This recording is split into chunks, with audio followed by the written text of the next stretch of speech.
What's up, guys? This is Jacob Wieringa, and today this is going to be my tribute to Stan Lee. I know over a week ago he passed away, which is very sad.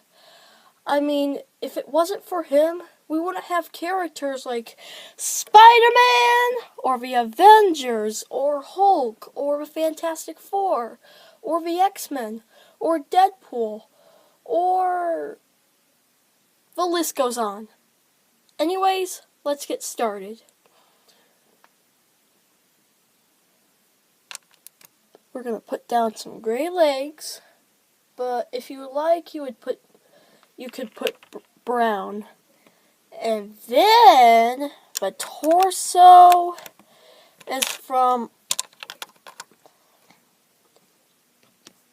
a battle pack in a Star Wars set.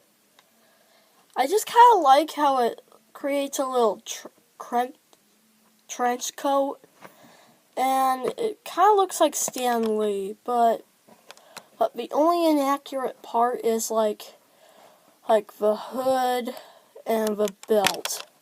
Oh, and that little silver thing over there. And speaking of inaccurate, the head is also inaccurate. It doesn't have a smile. I know I would use Friends Are Family Alfred's head for like my Stan Lee custom minifigure, but I don't have that.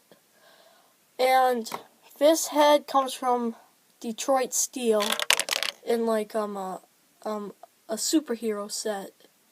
A Marvel superhero set.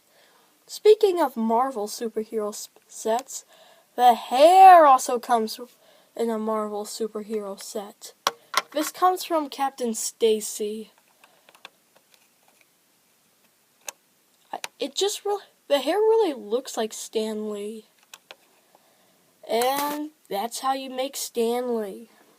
And rest in peace, Stan Lee. You will be missed. And